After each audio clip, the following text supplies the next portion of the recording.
সন্তানদের আবদার, সন্তানদের খুশি পৃথিবীর প্রত্যেকটা বাবা মায়ের কাছে অনেক বেশি দামি। তো ফাইনালি আজকে আমার হাজব্যান্ড কিন্তু সন্তানদের একটা খুশি সারপ্রাইজ হিসাবে নিয়ে চলে এসেছে। তো এর মধ্যে কি আছে একটু পরেই দেখতে পাবেন।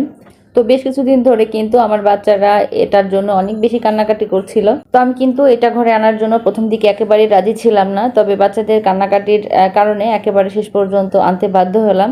তো এখন দেখিয়ে দিচ্ছি এর মধ্যে কি আছে। এর মধ্যে আছে আসলে একটা বিড়ালের বাচ্চা। তো এটা এত বেশি কিউট, প্রথম দিন দেখে অনেক বেশি মায়া পড়ে গিয়েছে।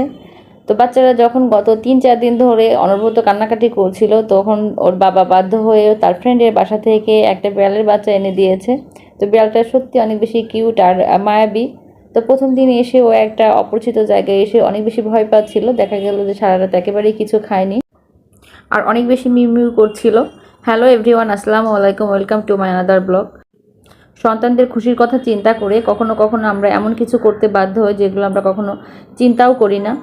তো আমার কিন্তু ঘরে বিড়াল পালাটা কখনোই পছন্দ না। আমার কাছে আমি মনে করতাম যে ঘরে বিড়াল পাললে হয়তো বা ঘর অনেক বেশি নোংরা হবে, তো ঘরে একেবারেই বিড়াল পালা যাবে না। কিন্তু আমার দুইটা বাচ্চারই বিড়াল অনেক বেশি পছন্দ।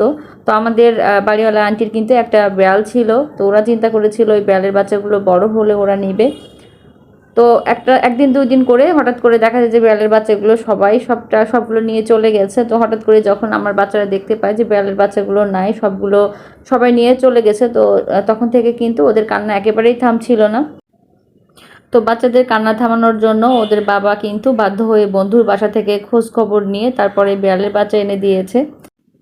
তো আমাদের বিড়ালছানা কিন্তু একেবারেই বিছানায় প্রসাব পায়খানা বা ঘরের মধ্যে প্রসাব পায়খানা করে না। ও প্রসাব পায়খানার সময় লিটার বক্স ইউজ করে আর ঘরের মধ্যে কোনো প্রকার নোংরা করে না।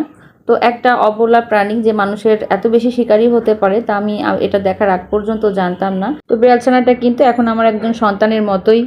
আর আমার বাচ্চারা কিন্তু বিড়ালছানাটার একটা সুন্দর নাম দিয়েছে। বিড়ালছানাটার নাম হলো টোটো।